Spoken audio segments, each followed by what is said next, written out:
আসসালামু আলাইকুম রহমতুল্লাহ বরকাত। আলহামদুলিল্লাহ ওয়াহদা ওয়াসসালাতু ওয়াসসালামু আলা মান লা নাবিয়্যা বা'দা। দর্শক শ্রোতা, ভাই ও বোনেরা, জীবনের আলো তাফসিরুল কোরআনের আজকের এই গুরুত্বপূর্ণ প্রোগ্রামে আপনাদের সবাইকে বরাবরের ন্যায় মোবারকবাদ, ধন্যবাদ ও স্বাগতম জানাচ্ছি। আজও আমরা আলোচনা করব সূরা ইউসুফের অন্তত 3টি আয়াত নিয়ে।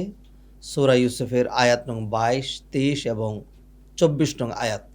যেমনটি আপনারা জানেন সম্মানিত ভাই বোনেরা, সূরা ইউসুফ মক্কায় নাজিল হয়েছে এবং এর যে প্রেক্ষাপটটা ছিল সেটা হলো নবী মুহাম্মদ রাসূলুল্লাহ সাল্লাল্লাহু আলাইহি সাল্লামের উপর যখন বিভিন্ন রকম ঘাত প্রতিঘাত আসতে শুরু করে, আল্লাহ সুবহানাহু ওয়া তাআলা তখন সূরা ইউসুফের মতো এরকম চমকপ্রদ, আকর্ষণীয়, মজাদার এবং বিপদ সংকুল এই ঘটনা দিয়ে নবীজিকে আশ্বস্ত করেন।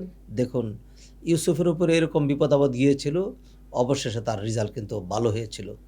নবীজি সাল্লাল্লাহু আলাইহি সাল্লামকে আল্লাহ সুবহানাহু ওয়া তাআলা এরকমই সান্ত্বনা দিয়ে এবং দিক নির্দেশনা দিয়ে সূরা ইউসুফ নাজিল করেন। তাই আসুন আমরা সূরা ইউসুফ থেকে শিক্ষা নিয়ে আমাদের জীবনটাকেও সুন্দর করে কোরআনের রঙে রঙিন করার প্রয়াস পাব ইনশাআল্লাহ।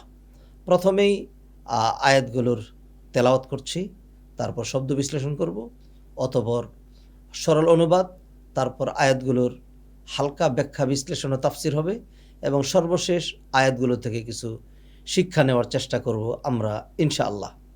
আউযু বিল্লাহি মিনাশ শাইতানির রাজীম। ওয়ালাম্মা বালাগা আশুদ্দাহু আতাইনাহু হুকমান ওয়া ইলমা ওয়া কাযালিকা নাজজিল মুহসিনিন। وراودته التي هو في بيتها عن نفسه وغلقت الأبواب وقالت هيت لك قال معاذ الله إنه ربي أحسن مثواي إنه لا يفلح الظالمون ولقد همت به وهم بها لولا أن رأى برهان ربه كذلك لنصرف عنه السوء والفحشاء إنه من عبادنا المخلصين। সম্মানিত ভাই ও বোনেরা, সূরা ইউসুফের 22, 23 এবং 24 নং আয়াতের তেলাওয়াত আমরা শুনলাম। প্রথমেই সূরা ইউসুফের 22 নং আয়াতের জটিল শব্দগুলোর শব্দ বিশ্লেষণ করব, তারপর ইনশাআল্লাহ সরল অনুবাদ করব। আল্লাহ সুবহানাহু ওয়া তাআলা বলছেন, ওয়ালাম্মা বালাগা আশুদ্দাহু আতাইনাহু হুকমান ওয়া ইলমা। লাম্মা মানে যখন, লাম্মা শব্দের অর্থ হলো যখন, বালাগা মানে পৌঁছা। বাচ্চারা যখন পরিণত বয়সে পৌঁছে যায় তখন তাকে বলা হয় বালেগ, আরবি শব্দ। বালাগা মানে পৌঁছা। ওয়ালাম্মা বালাগা আশুদ্দাহু, যখন পরিণত বয়স। আসুদ, এই আসুদ শব্দটি নিয়ে আরবি ভাষাবিদগণ বিভিন্ন রকম মন্তব্য করেছেন। কেউ কেউ বলেছেন আসুদ এটা সাদ্দাতুরের বহুবচন, আবার কেউ বলেছেন যে না, আসুদ এমন একটি শব্দ যার এক বচনও নেই, বহুবচনও নেই, এইটাই একটা শব্দ, এর বহুবচন হয় না, এক বচন হয় না, এটা ইসমে জামেদের মতো একটা ইসিম। ওয়ালাম্মা বালাগা আশুদ্দাহু, আর যখন সে পৌঁছে গেল তার পরিণত বয়সে। ইউসুফ আলাইহিস সালামের কথা বলা হচ্ছে। আমরা সূরা ইউসুফ আলোচনা করছি। সূরা ইউসুফের আগের পর্বগুলো যারা দেখেছেন নিশ্চয়ই তারা এখানে ধারাবাহিকতা খুঁজে পাচ্ছেন, আর যারা আগে দেখেননি তাদেরকে রিকোয়েস্ট করবো আমাদের পূর্বের পর্বগুলো দেখার জন্য, তাহলে আপনি ধারাবাহিকতা খুঁজে পাবেন ইনশাআল্লাহ। আর যখন ইউসুফ পরিণত বয়সে পৌঁছে গেল, আতাইনাহু, আতা ইউতি ইতা মানে হলো দান করা, দেওয়া, অথবা আরবিতে যদি বলি আতা ইউতি ইতা, আর আতা ইউতি ইতা একই অর্থ। তবে যদি এটা সুলাসি মুজাররাদ থেকে আতাই আতি আসে তাহলে এর অর্থ হবে আগমন করা, আসা। আতাইনাহু, আমি তাকে দান করলাম দুটো জিনিস, একটি হলো হুকমান আর একটি হলো ইলমান। আমি তাকে দুটো জিনিস দান করেছি, একটা নাম হলো হুকুম, বিচার ফয়সালা করার যে রুলস সেগুলো দিলাম, ওয়া ইলমান এটা হলো জ্ঞান, প্রজ্ঞা, আম, যেই প্রজ্ঞা দিয়ে তিনি ফয়সালা করবেন। মূলত হুকুম এবং ইলম এটা একটা আরেকটার সাথে অঙ্গাঙ্গভাবে জড়িত। যেটি হুকুম সেটি ইলম ছাড়া সম্পাদন হবে না। আল্লাহ সুবহানাহু ওয়া তাআলা তাকে দুটো জিনিস দিয়েছিলেন, তো হুকুম বিচার ফয়সালার যে প্রজ্ঞা সেটি, আর ইলম মানে তো হলো নলেজ, জ্ঞান।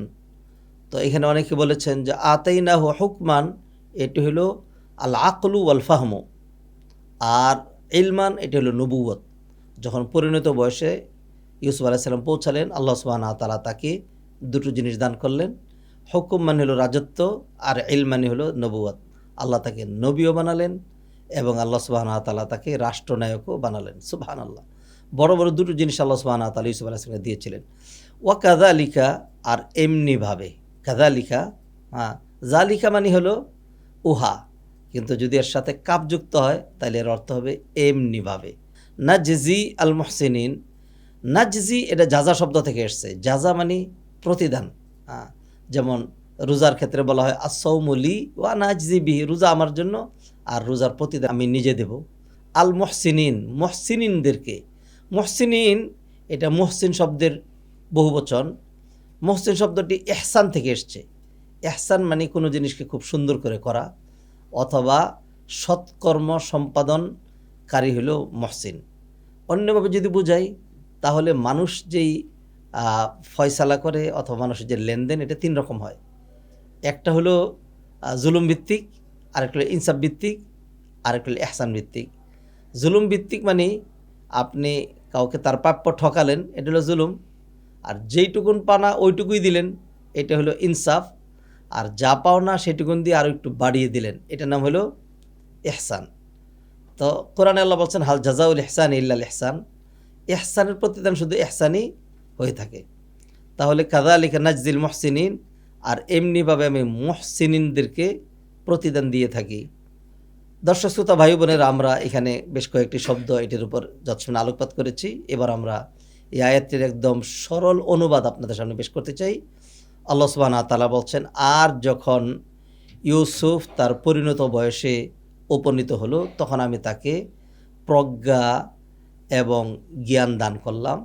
আমি তাকে নবুয়ত দিলাম, রাজত্বও দিলাম। আর এমনিভাবেই সৎকর্ম পরায়ণদেরকে আমি প্রতিদান দিয়ে থাকি। এই আয়াতটির আমি হালকা ব্যাখ্যা এবং তাফসির এখনই করতে চাই, তারপরে ইনশাল্লাহ পরবর্তী আয়াতে যেতে চাই। এই আয়াত যদিও কমনলি এখানে বলা হচ্ছে যারাই ইহসান করবে তাদেরকে আল্লাহ সুবহানাহু ওয়া তাআলা প্রতিদান দিবেন, তবে এই আয়াতটিকে অনেকে বলেছেন মুফাসসিরিনে কেরামগঞ্জে, এই আয়াতটিতে আল্লাহ সুবহানাহু ওয়া তাআলা উদ্দেশ্য করেছেন নবী মুহাম্মদ রাসূলুল্লাহ সাল্লাল্লাহু আলাইহি সাল্লামকে। নবীজি সাল্লাল্লাহু আলাইহি সাল্লামের উপরে বিশেষ করে যখন তার সহধর্মিণী খাদিজা বিদায় নিলেন এবং তার পিতৃব্য আবু তালেব বিদায় নিল, অনেক ঘাত প্রতিঘাত বিপদ আপদ আসতে শুরু করলো। নবীজি এই বছরটাকে নাম দিলেন আমুল হুজন। আল্লাহ সুবহানাহু ওয়া তাআলা তখনই সূরা নাজিল করলেন। ইউসুফ আলাইহিস সালামের জীবন, ঘটনা প্রবাহ, বিপদ আপদ, কুয়া, জেলখানা, তারপর ষড়যন্ত্র ইত্যাদি সামনে এনে আল্লাহ সুবহানাহু ওয়া তাআলা দেখাই দিলেন যে অবশেষে ইউসুফ আলাইহিস সালামের মান মর্যাদা কোথায় উঠেছিল। অতএব আপনার জীবনে যে ঘাত প্রতিঘাত আসছে, ঘাবড়িয়ে যাওয়ার কিচ্ছু নেই। আপনিও যদি এরকম সৎকর্ম পরায়ণ থাকেন, তাহলে আল্লাহ সুবহানাহু ওয়া তাআলা ইউসুফকে যেরকম প্রতিদান দিয়েছিলেন ওই রকমই প্রতিদান দিবেন। অতএব এই আয়াত থেকে আমরা যা দেখতে পাচ্ছি সেটা হলো আল্লাহ সুবহানাহু ওয়া তাআলা ইউসুফ আলাইহিস সালাম যখন পরিণত বয়সে পৌঁছালেন, তখন তাকে নবুয়ত এবং রাষ্ট্রের দায়িত্ব দিলেন। কেন? যেহেতু বাচ্চা যখন মানে ইমমেচিউরড অথবা প্রাপ্তবয়স্ক না হয়, তখন যদি তাকে গুরু দায়িত্ব দেওয়া হয়, যে কোনো শিশু, তার মধ্যে একটা শিশুসুলভ আচরণ, অথবা কিশোরের মধ্যে একটা কৈশোরপনা, অথবা যুবকের মধ্যে যৌবনের একটা উদ্দীপনা, টিনেজে এরকম একটা টিনেজ ভাব, এটা কিন্তু স্বাভাবিক। মানুষ তো আর ফেরেশতা নয়। তো সেজন্য গুরু দায়িত্ব পালন করতে হলে তাকে লাগে বয়সের অভিজ্ঞতা, তাকে লাগে জ্ঞানের পরিপক্কতা, তাকে লাগে চিন্তার পরিশুদ্ধি, তাকে ঘাত প্রতিঘাত এর মধ্য দিয়ে বড় হতে হয়। অবশেষে তাকে দিয়ে কিছু আঞ্জাম দেওয়া সম্ভব হয়। সেই জন্যই তো মানে প্রবীণদের যেই প্রজ্ঞা, আর নবীনদের সেটা অনেক সময়ই হয় না। আল্লাহ সুবহানাহু ওয়া তাআলা সেই জন্য সকল নবীদেরকেই একটা পর্যায় পর্যন্ত তাদেরকে বড় করেছেন। নবীজি সাল্লাল্লাহু আলাইহি সাল্লামকে তো আল্লাহ সুবহানাহু ওয়া তাআলা চাইলে যৌবনে যখন নবীজি অনেক চিন্তা গবেষণা করে হিলফুল ফুজুল গঠন করলেন, চাইলে নবী বানিয়ে ফেলতে পারতেন, আল্লাহ কিন্তু তা করেননি। আল্লাহ সুবহানাহু ওয়া তাআলা আরও তাকে খাটিয়েছেন, গাড়ে হেরাই গিয়েছেন, চিন্তা করেছেন। অবশেষে 40 পূর্ণ হওয়ার পরে আল্লাহ সুবহানাহু ওয়া তাআলা তাকে নবুয়ত দান করেছেন। ইউসুফ আলাইহিস সালামের ক্ষেত্রে আল্লাহ সুবহানাহু ওয়া তাআলা বললেন, লাম্মা বালাগা আশুদ্দাহু, যখন তিনি তার পরিণত বয়সে পৌঁছালেন। তো এই পরিণত বয়সটা কী জিনিস? মুফাসসিরিনে কেরাম 3টা ব্যাখ্যা তুলে ধরেছেন। একটা হলো পরিণত বয়স মানে তিনি যখন প্রাপ্তবয়স্ক হলেন। লাম্মা বালাগা মানে লাম্মা আসবাহা বালেগান, যখন তিনি বালেগ হয়ে গেলেন, এটা হলো একটা ব্যাখ্যা। আরেকটা ব্যাখ্যা হলো যে লাম্মা বালাগা আশুদ্দাহু মানে যখন তিনি 18 বছর বয়সে উপনীত হলেন। 18 বছর, এটা টিনেজের একটা লাস্ট স্তর। 19-এর টিনেজ শেষ হয়, এর আগের বছর এটি। হ্যাঁ, তো এর আগে অনেকগুলো টিনেজ গিয়েছে, 13, 14, 15, 16, 17। তো এতগুলো পেরিয়ে আসার পরে মানুষের মধ্যে একটা ওজন চলে আসে। হ্যাঁ, এটি একটি। আর বিশুদ্ধ মত যেটিকে ওলামায়ে কেরাম প্রাধান্য দিয়েছেন, সেটা হলো যখন তার বয়স 33 বছর বয়স হলো। যখন একজন মানুষ পরিণত বয়সে পৌঁছে যান, একেবারে মানে পূর্ণাঙ্গ একজন পুরুষ মানুষ যখন হন, আল্লাহ সুবহানাহু ওয়া তাআলা তখন তাকে কী করলেন, এর আগ পর্যন্ত তো তার জীবনের অনেক পরীক্ষা, ঘাত প্রতিঘাত, কুয়াতে ফেলে দেওয়া হয়েছে, মিশরে তাকে বিক্রি করে দেওয়া হয়েছে, গোলাম হিসাবে তিনি রাজপ্রাসাদে আশ্রয় পেয়েছেন, সেখান থেকে আবার ষড়যন্ত্র হয়েছে, জেলখানায় গিয়েছেন, সেখান থেকে আবার উদ্ধার হয়েছেন, তারপরে গিয়ে আল্লাহ সুবহানাহু ওয়া তাআলা তাকে এত কিছু দান করেছেন। যাই হোক, আমরা এই আয়াতে দেখতে পেলাম আল্লাহ সুবহানাহু ওয়া তাআলা ইউসুফ আলাইহিস সালামের সৎকর্মের কারণে, আগেও তিনি খারাপ করেননি এবং পরেও তার যে সুযোগ এসছে, এই মানে খারাপ সুযোগগুলোকে তিনি কাজে লাগাননি। সেই জন্য আল্লাহ সুবহানাহু ওয়া তাআলা তাকে কী করেছেন, প্রজ্ঞাও দান করেছেন, রাজত্ব দান করেছেন, নবীও বানিয়েছেন, বাদশাও বানিয়েছেন। এবং আল্লাহ বলছেন, এইভাবেই যারা সৎকর্ম করবে তাদের সাথে আমার ওয়াদা থাকলো, আমি তাদেরকে প্রতিদান দেব। আমরা সৎকর্ম করে কশ্চিনকালে নবী হওয়ার কোনো সুযোগ নাই, কারণ এটা তো আল্লাহ সুবহানাহু ওয়া তাআলার ইচ্ছা, আল্লাহু ইয়াস্তাফি মিনাল মালাইকা। তবে সৎকর্ম যদি করা হয় তাহলে তার প্রতিদান কিন্তু আমরা পাবো। সম্মানিত ভাইরা, এই ছিল সূরা ইউসুফের 22 নং আয়াতের উপর আমাদের আলোকপাত। এবার চলে যাচ্ছি সূরা ইউসুফের 23 নং আয়াতে। প্রথম শব্দে বলা হচ্ছে ও রাওয়াদাত হুল্লাতি হুয়া ফি বাইতিহা। রাওয়াদা ইউরাওয়িদু মুরাওয়াদা, এটা বাফে মুফআলা থেকে এসছে। রাওয়াদা কাকে বলা হয়? এটার আল মুরাওয়াদা মানে ভাষাবিদগণ বলেছেন যে আল মুরাওয়াদা হলো আল ইরাদা। মুরাওয়াদা হলো আল ইরাদাতু ওয়াত তলব, কোনো কিছু চাওয়া, কোনো কিছু ইচ্ছা করা। তা রাওয়াদাত, যখন সে ইচ্ছা করলো, এখানে যে শব্দটা এটা দেখতে পাচ্ছেন স্ত্রীবাচক শব্দ। যদি আবার কেউ বলেছেন মুরাওয়াদা মানে হলো মুখাদা, প্রতারণা করা, তাহলে অর্থ দাঁড়ালো রাওয়াদাত হুল্লাতি হুয়া ফি বাইতিহা। যেহেতু স্ত্রীবাচক শব্দ, তো এখানে এটা আজিজে মিসরের যে পত্নী তার দিকে ইঙ্গিত করা হয়েছে। রাওয়াদাত হুল্লাতি, ওই মহিলা যখন প্রতারণা করলো অথবা সে যখন চাইল, হুয়া ফি বাইতিহা, ইউসুফ আলাইহিস সালাম যার বাড়িতে ছিলেন সেই মহিলা, আন নাফসিহি, নফসুন মানে সত্তা, প্রাণ। এখানে নাফস বলতে ইউসুফ আলাইহিস সালামকে বোঝানো হয়েছে। যখন সে ইউসুফ আলাইহিস সালামকে তার কাছে পেতে চাইল ওই মহিলা। ওয়া গাল্লাকাতিল আবওয়াব, গাল্লাকাত এটাও স্ত্রীবাচক শব্দ। গাল্লাকা ইউগাল্লিকু, আগলাকা ইউগলিকু মানে বন্ধ করা। আর আবওয়াব এটা বাবুনের বহুবচন, মানে দরজাসমূহ। এবং সে যখন বন্ধ করে দিল সকল দরজা, মুফাসসিরিন কারাম বলেছেন সেই দরজাগুলো ছিল 7টা দরজা। ওয়াকালাত, কালাত মানে সে বলল, হাইতালাক এটা খুব ব্যাপক ব্যবহৃত শব্দ নয়। কেউ কেউ বলেছেন এটা ইসমে ফেল, মানে হাইতালাক মানে হলো হালুম্মা অথবা তাল মানে আসো, হাইতালাক এগিয়ে আসো। অথবা কেউ এটাকে অন্যভাবে পড়েছেন অন্য কেরাতে, হি তুলাক, I am ready for you, আমি তোমার জন্য প্রস্তুতি গ্রহণ করেছি। অথবা হাই তুলাক মানে তাহাইয়া তুলাক, আমি তোমার জন্য সাজসজ্জা গ্রহণ করেছি। ক্বালা, ইউসুফ আলাইহিস সালাতু ওয়াস সালাম বললেন, মাআযাল্লাহ, আল্লাহর কাছে আশ্রয় চাই।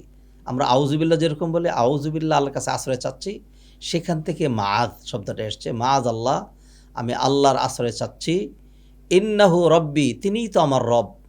আহসানা মাসওয়াই, তিনি আমার বাসস্থানকে আমার জন্য সুন্দর বাসস্থানের ব্যবস্থা করেছেন। ইন্নাহু, নিশ্চয়ই, লা ইউফলিহু ফালাহুন থেকে এসছে, মানে সফলতা পাওয়া। ইন্নাহু লা ইউফলিহু, কশ্চিনকালেও সফলতার মুখ দেখবে না কারা? আয-যালিমুন, যারা জালেম, যারা জুলুম করবে তারা সফলতার মুখ দেখবে না। এই ছিল শব্দ বিশ্লেষণ অথবা শব্দার্থ। এবার পুরো আয়াতের অর্থ করছি। ইউসুফ আলাইহিসসালাম যার গৃহে ছিলেন, সেই মহিলা ইউসুফ আলাইহিসসালামকে প্ররোচিত করার এবং নিজের কাছে পাওয়ার ষড়যন্ত্র করল, এবং এই লক্ষ্যে সে দরজাগুলো বন্ধ করে দিল এবং বলল, আসো, আমার কাছে আসো। তখন ইউসুফ আলাইহিসসালাম বললেন, আমি আল্লাহর কাছে আশ্রয় চাচ্ছি, অবশ্যই আমার রব অথবা আমার মনিব আমার সুন্দর বাসস্থানের ব্যবস্থা করেছেন, অতএব আমি জুলুম করতে পারবো না। ইন্নাহু লা ইফলিহু যালিমুন, অবশ্যই জালিম সফলকাম হয় না। দর্শক শ্রোতা ভাই বোনেরা, এখানে আমরা দেখতে পাচ্ছি ইউসুফ আলাইহিস সালাতু ওয়াস সালাম বহুত কষ্টে তার জানটা বাঁচিয়ে এই পর্যন্ত এসেছেন। এইবার আল্লাহ তাকে আরেক ফিতনায় ফেলে দিলেন। এবার হলো মানের ফিতনা। আগে ছিল জানের ফিতনা, সেখান থেকে তিনি উদ্ধার হলেন। এইবার তিনি মানের ফিতনায় পড়লেন। জুলাইখা ইউসুফ আলাইহিস সালামকে দেখে, ইউসুফ আলাইহিস সালাম তাকরা যুবক তখন, এবং আল্লাহ সুবহানাহু ওয়া তাআলা এত রূপলাবণ্যতা তাকে দিয়েছিলেন। একজন নরের প্রতি একজন নারীর আকর্ষণ, এটা স্বাভাবিক, আমরা সেই জন্য নিন্দা করছি না, এটা একান্তই স্বাভাবিক। সেই জন্য আমাদেরকে আল্লাহ সুবহানাহু ওয়া তাআলার মূলনীতিগুলো মেনে চলতে হবে। নর নারীর জন্য আল্লাহ সুবহানাহু ওয়া তাআলা যে পর্দা হিজাবের ব্যবস্থা করেছেন, সেটির দিকে আমাদেরকে এগোতে হবে। তো জুলাইখা সুন্দর করে সাজসজ্জা করে ইউসুফ আলাইহিস সালামকে কাছে পাওয়ার জন্য সে তার ঘরের সকল দরজাগুলো বাহির থেকে বন্ধ করে দিল। বন্ধ করে দিয়ে এবার ইউসুফকে বলছে যে, ইউসুফ, সুন্দর সুযোগ, আমি তোমার সাথে আরও অনেক ভালো আচরণ করব, তোমার জন্য ভালো খাবার ব্যবস্থা করব, আর তুমি আমার কাছে আসো। অর্থাৎ ইন্ডিকেট করলো, মানে একান্ত কামনা বাসনা চরিতার্থ করার। তো ইউসুফ আলাইহিস সালাম বুঝলেন। তখন তিনি প্রথমে আল্লাহর কাছে আশ্রয় চাইলেন। কারণ হলো যে একজন মুমিন তার যে কোনো মানে সিচুয়েশনে ভরসা করতে হবে আল্লাহর উপরে, আশ্রয় নিতে হবে আল্লাহর কাছে। নতুবা আল্লাহ যদি কাউকে আশ্রয় না দেন, সে কিন্তু আশ্রয় পাবে না, সে কিন্তু রেহাই পাবে না। এরপরে তিনি বললেন যে, আমি কি করে এই খেয়ানত করতে পারি? আজিজে মিসর অথবা বাদশাহ, তিনি আমি ছিলাম একজন গোলাম, আমাকে রাজপ্রাসাদে রাজপুত্রের মর্যাদা দিয়েছেন, আর আমি সেই আজিজে মিসরের সাথে খেয়ানত করব, এটা সম্ভব নয়। এটা একটা ব্যাখ্যা। কারণ এখানে যে রব্বি বলা হয়েছে, রবের দুটো অর্থ। একটা অর্থ হলো রব মানে আল্লাহ, আল্লাহ আমার জন্য এই ব্যবস্থা করে দিয়েছেন, ফলে আমি আল্লাহর সাথে খেয়ানত করতে পারি না। আরেকটা রব মানে হলো মনিব, যে আমার মনিব আজিজে মিসর আমার জন্য যে সুন্দর সুযোগ করে দিয়েছেন, আমি এটা খেয়ানত করতে পারি না। যারা খেয়ানত করবে তারা জালেম, আর সফলতা জালেমের জন্য নাই। আমি কেন নিজের জন্য ব্যর্থতা ডেকে আনব? এই হলো আয়াত নং 23-এর হালকা ব্যাখ্যা বিশ্লেষণ। চলে যাচ্ছি 24 নং আয়াতে। আল্লাহ সুবহানাহু ওয়া তাআলা বলছেন, ওয়ালাকাদ হাম্মাত বিহি ওয়া হাম্মা বিহা। এখানে দেখুন, হাম্মাত এবং হাম্মা দুটো শব্দ। হাম্মাত স্ত্রীবাচক এবং হাম্মা হলো পুরুষবাচক। হাম্মা মানে ইচ্ছা পোষণ করা। লাকাদ হাম্মাত বিহি, জুলাইখা তার প্রতি ইচ্ছা পোষণ করলো। আর ওয়াহাম্মা বিহা, আর ইউসুফ আলাইহিস সালাম তার প্রতি ইচ্ছা পোষণ করলেন। তবে শর্ত রয়েছে, ইচ্ছা পোষণ করতেন হবে এটা। লাউলা আর রা, যদি না তিনি দেখতেন। লাউলা মানে হলো যদি না, আন রা রা মানে দেখা। ইউসুফ আলাইহিস সালাম দেখলেন, কি দেখলেন? বুরহানা রব্বিহি, তার রবের নিদর্শন। ইউসুফ আলাইহিস সালাম যদি তার রবের নিদর্শন না দেখতেন, তাহলে হয়তো তিনিও জুলাইখার প্রতি ইচ্ছা পোষণ করতেন। কাযালিকা লিনাসরিফা, আর এইভাবেই, কাযালিক মানে এমনিভাবে, লিনাসরিফ, সরফা ইয়াসরিফা মানে ফিরিয়ে রাখা, মুক্ত রাখা। কাযালিকা লিনাসরিফা, আমি ফিরিয়ে রাখলাম, আনহু তার থেকে, মানে ইউসুফ থেকে, আসু আওয়াল ফাহসা, সু মন্দ, আর ফাহসা অশ্লীল। এই দুইয়ের মধ্যে পার্থক্য কি? ওলামা কেরাম 3টা ব্যাখ্যা করেছেন। এক নম্বর ব্যাখ্যা হলো, সু মানে হলো কাবিহ, নিকৃষ্ট, আর ফাহসা হলো অধিক নিকৃষ্ট। এটা হলো একটা ব্যাখ্যা। আরেকটা ব্যাখ্যা করেছেন, সু মানে হলো শাহওয়াত, মনের যে ইচ্ছা, কামনা বাসনা, এটা। আর ফাহসা মানে হলো জিনা ব্যভিচার। আরেকটা ব্যাখ্যা হলো সু মানে হলো খিয়ানত, আর ফাহশা মানে হলো জিনা ব্যভিচার। তো আল্লাহ সুবহানাহু ওয়া তাআলা ইউসুফ আলাইহিস সালাম থেকে এই তিনটা সরিয়ে রাখলেন। ইন্নাহু মিন ইবাদিনাল মুখলাসিন, নিশ্চয়ই সে ছিল মিন ইবাদিনা, ইবাদ আব্দুনের বহুবচন, মুখলাসিন যারা এখলাস প্রাপ্ত, মুখলাসিন নিশ্চয়ই ইউসুফ আমার এখলাস প্রাপ্ত বান্দাদের অন্তর্ভুক্ত। পুরো আয়াতের অর্থ করছি, ওয়ালাকাদ হাম্মাত বিহি, আর জুলাইখা বা আজিজে মিসর, মুফাসসিরিন কেরাম তার নাম উল্লেখ করেছেন জুলাইখা, বাদশাহ পত্নী ইউসুফের প্রতি আকৃষ্ট হলো। আর ইউসুফ যদি আল্লাহর নিদর্শন না দেখত তাহলে সেও তার প্রতি আকৃষ্ট হয়ে যেত। কাযালিকা লিনাসরিফা আনহু সুআ ওয়াল ফাহশা। এবার আল্লাহ বলছেন, আর আমি এইভাবেই অশ্লীল এবং গর্হিত কাজ থেকে তাকে ফিরিয়ে রাখলাম, কারণ সে ছিল আমার এখলাসপ্রাপ্ত বান্দাদের অন্তর্ভুক্ত। তাহলে এই আয়াতে আমরা দেখলাম যে জুলাইখা ষড়যন্ত্র করেছিল, আল্লাহ সুবহানাহু ওয়া তাআলা নিজ হাতে তার নিদর্শন দেখিয়ে ইউসুফ আলাইহিস সালামকে মুক্ত রেখেছেন। এখানে প্রশ্ন আসছে যে ইউসুফ আলাইহিস সালাম কী নিদর্শন দেখেছিলেন? এখানে কয়েকটা মতামত মুফাসসিরিন কেরাম উল্লেখ করেছেন। এক নম্বর, জুলাইখা যখন সকল দরজা বন্ধ করে ইউসুফ আলাইহিস সালামকে ভিতরের দরজায় নিয়ে গেল, তখন ওই ঘরের ভিতরে এক কোনায় তারা যে মূর্তি পূজা করতে, একটা মূর্তি ছিল। তো মূর্তিগুলো যেরকম তাকিয়ে থাকে, জুলাইখা তখন একটা কাপড় দিয়ে এটা ঢেকে দিল। ইউসুফ আলাইহিস সালাম জিজ্ঞেস করলেন যে তুমি এটা কেন ঢাকছ? তখন বলল যে আমার কাছে লজ্জা হচ্ছে, যেহেতু এটার পূজা করি আমরা, এটা তাকিয়ে থাকবে আর আমি এই অবস্থায় যা খুশি তাই করতে পারি না। তখন ইউসুফ আলাইহিস সালাম এখান থেকে নিদর্শন পেয়ে গেলেন। তিনি বললেন যে এই জড় পদার্থ, এর প্রতি যদি তোমার এরকম লজ্জা হয়, তাহলে আমার আল্লাহ সুবহানাহু ওয়া তাআলা যিনি সামিউন বাসির, আমার তো তার প্রতি লজ্জা হওয়া উচিত। অবশ্যই আল্লাহ দেখছেন, আল্লাহর চোখ তো আর ঢেকে রাখা সম্ভব নয়, অতএব আমি এই কাজ করতে পারবো না। এটা ছিল নিদর্শন। আবার কেউ কেউ বলেছেন যে তিনি দেখেছেন যে ছাদের মধ্যে লেখা ছিল লা তাকরাবুজ জিনা ইন্নাহু কানা ফাহশা, তোমরা জিনার দ্বারস্থ হবে না, জিনা খুব গর্হিত কাজ, এটা দেখেছেন। আবার কেউ কেউ বলেছেন যে ইউসুফ আলাইহিস সালামের সামনে আল্লাহ সুবহানাহু ওয়া তাআলা তার বাবা ইয়াকুব আলাইহিস সালামের প্রতিচ্ছবি দেয়ালের মধ্যে তুলে ধরলেন। এমত অবস্থা যে ইয়াকুব আলাইহিস সালাম তার আঙ্গুলগুলো টেনশনে কামড়াচ্ছিলেন, না জানি ইউসুফের কী ক্ষতি হয়ে যায়। তখন তিনি বুঝলেন যে আমার কন্ডিশন নিয়ে বাবা খুব চিন্তিত। তখন তিনি বললেন যে অসম্ভব, আমি এই কাজ করতে পারবো না।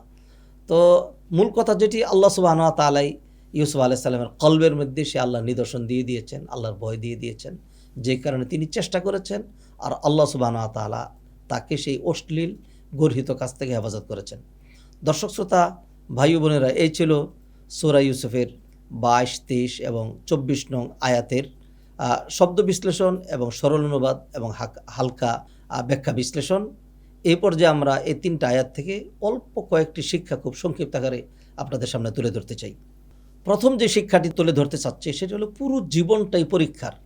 ইউসুফ আলাইহিস সালাম জানের পরীক্ষা ছিলেন, জান চলে যায়, আল্লাহ সেখান থেকে বাঁচিয়ে দিলেন। এইবার তিনি মানের পরীক্ষায় পড়লেন। আল্লাহ সুবহানাহু ওয়া তাআলা তার ভিতর বাহির দুইটাকে পরিশুদ্ধ করার জন্য কঠিন কঠিন পরীক্ষা দিয়েছিলেন। তো ইউসুফ আলাইহিস সালাম পরীক্ষাগুলোতে পাশ করলেন। অতএব আমাদের জীবনে পরীক্ষা লেগেই থাকবে, আমরা যেন সচেতন থাকি, এটি হলো শিক্ষা। আর 2 নম্বর শিক্ষা সেটি হলো ইন্নাল্লাহা লা ইউদিউ আজরা মান আহসানা আমালা, কেউ যদি সৎকর্ম পরায়ণ হয় আল্লাহ তার প্রতিদান বিনষ্ট করেন না। যে কথাটি আল্লাহ সুবহানাহু ওয়া তাআলা 22 নম্বর আয়াতে বলেছেন, ওয়া কাযালিকা নাজিজিল মুহসিনিন, আমি যারা সৎকর্ম পরায়ণ তাদেরকে প্রতিদান দিয়ে থাকি। ইউসুফ আলাইহিস সালাম যেহেতু খেয়ানত করেননি, সৎকর্ম পরায়ণ ছিলেন, আল্লাহ তাকে বিপদ আপদ থেকে উদ্ধার করেছেন, তার জানও রক্ষা করেছেন, তার মানও রক্ষা করেছেন। 3 নম্বর যে শিক্ষাটি সেটা হলো যে আমার আপনার কাজ হলো চেষ্টা করা, তাহলে তৌফিক আল্লাহর পক্ষ থেকে আসে। আরবিতে বলে আস-সাইয়ু মিন্না ওয়াল ইতমামু মিনাল্লাহ। কোরআনে বলা হয়েছে ওয়া লাইসা লিল ইনসান ইল্লা মা সাআ। আরবি আরেকটা প্রবাদে বলে মান জাদ্দা ওয়াজাদা, যে চেষ্টা করে, যে যা ধায়, বাংলা বলে যে যা ধায় সে তা পায়। ইউসুফ আলাইহিস সালাম চেষ্টা করেছিলেন, আল্লাহ সুবহানাহু ওয়া তাআলা তাকে রক্ষা করেছিলেন। আজকের এই আয়াতগুলোর সর্বশেষ, চতুর্থ এবং সর্বশেষ যে শিক্ষা আপনাদের সামনে তুলে ধরতে চাচ্ছি সেটা হলো যে আল্লাহ সুবহানাহু ওয়া তাআলা দুনিয়াটাকে পরীক্ষা ক্ষেত্র বানিয়েছেন। একটা পুরুষ একটা নারীর জন্য ফিতনা বা পরীক্ষা, ঠিক তদ্রূপ একজন নারী পুরুষের জন্য ফিতনা বা পরীক্ষা। সেই জন্য আল্লাহ সুবহানাহু ওয়া তাআলা রুলস দিয়েছেন, সেটা হলো গায়রে মাহরামের সাথে হিজাব করতে হবে, দূরত্ব মেনটেন করতে হবে, তাহলেই যদি এই পরীক্ষা থেকে মুক্ত থাকা যায়। নতুবা মোমবাতি যদি আগুনের কাছে আনা হয় তাহলে ধীরে ধীরে গলে যাবে। অতএব নারীর কাছে যদি নর যায় তাহলে সেখানে তার মানসিক মানে দুর্বলতা চলে আসা স্বাভাবিক। ঠিক তদ্রূপ পুরুষের কাছে যদি নারী চলে আসে তার মানসিক দুর্বলতা চলে আসা স্বাভাবিক। অতএব আমরা যদি আল্লাহ সুবহানাহু ওয়া তাআলার নিয়ম কানুনগুলো মেনে চলি তাহলে দুনিয়ার সকল পরীক্ষা আমরা পাশ করব। আল্লাহ সুবহানাহু ওয়া তাআলা এইভাবেই কোরআন থেকে শিক্ষাগুলো অর্জন করে জেনে আমাদের জীবনটাকে বিপদ মুক্ত করার, অর্থবহ করার এবং শিক্ষা নিয়ে দুনিয়া এবং আখিরাতকে আরও সুন্দর করার তৌফিক দান করুন। সবার জন্য সার্বিক কল্যাণ কামনা করে এখানেই শেষ করছি। ওমা তৌফিকি ইল্লা বিল্লাহ। আসসালামু আলাইকুম ওয়া রাহমাতুল্লাহি ওয়া বারাকাতুহু। ذلك الكتاب لا ريب فيه هدى للمتقين